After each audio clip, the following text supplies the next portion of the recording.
मेरे पिताजी ने तीनों लड़ाइयां लड़ी और जब वो 62 चाइनीज ऑपरेशंस में गए थे तो मैं 1 साल की थी, तो पता भी नहीं था वो वापस आएंगे या नहीं। 70s तक राष्ट्रगान क्यों ऑटोमेटिकली लोग खड़े हो जाते थे? क्योंकि उस समय 3 लड़ाइयां लड़ चुके थे हम, और जो फौजी था वो सबसे बड़ा स्टार था देश का।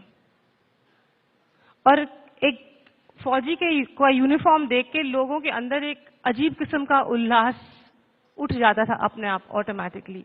मुझे याद है एज अ चाइल्ड कि when my father used to wear the uniform and we would go to a railway station, we didn't have to even stand in line to get tickets. वो station master आके कहता था, फौजी साहब कहाँ जाना है आपको, यू नो। हालांकि उन दिनों उस तरह की टिकट की मारामारी भी नहीं थी, ट्रेन के टिकट आसानी से मिल जाते थे। सिनेमा हॉल में जाओ तो वहां पे फौजियों को एकदम तुरंत आराम से बिठा दिया जाता था, वो टिकट खरीदने ही नहीं देते थे। इस तरह की इज्जत थी। और राष्ट्रगान के लिए जब लोग खड़े होते थे 70s तक, तो वो अपने आप खड़े होते थे और लोगों में ही से, लोगों के अंदर से ही वो शायद वो सिनेमा हॉल ओनर के दिल में से आदेश आया होगा कि मेरे सिनेमा हॉल में राष्ट्रगान बजना चाहिए। वो किसी सरकार का उस समय भी कोई इनिशिएटिव नहीं था राष्ट्रगान का बजना, you no.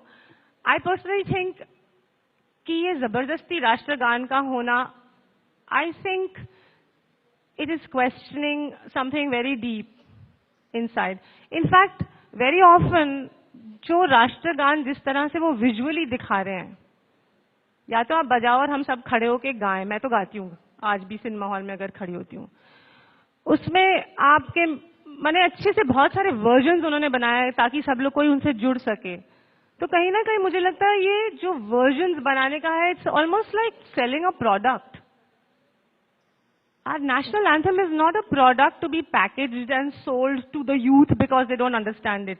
If they don't understand the Rashtragan, they don't feel for it, I don't think we should sell it to them, package it, you know, कि ये म्यूजिशियंस भी गा रहे हैं और फिर वो बजा रहे हैं और जब लास्ट में जय हो होता है तो धड़ाक से ऐसे। मुझे याद है जब राष्ट्रगान गाया जाता था तो हम एकदम स्टैंडर्ड अटेंशन होते थे। तो यहाँ आप स्टैंडर्ड अटेंशन हो रहे हैं, वहां पे लोग आ करके राष्ट्रगान गा रहे हैं। For me it feels very odd. और मुझे ये भी याद है, sorry let me finish this, एक फिल्म बनी थी 70s में 60s में जो बहुत फनी थी। वो हिंदी फिल्म थी, उसकी स्टोरी ये थी कि जो हीरो है वो वैम्प का इतना गुस्सा है उस वैम्प से कि वो उसका गला दबा रहा है और वो वैम्प अभी मर जाएगी, यानी हीरो के हाथों कत्ल हो जाएगा। और उसी समय रेडियो पर जन गण मन शुरू हो जाता है, तो वो हीरो वैम्प की गर्दन छोड़ के अटेंशन हो जाता है, तो वैम्प को भागने का मौका मिलता है।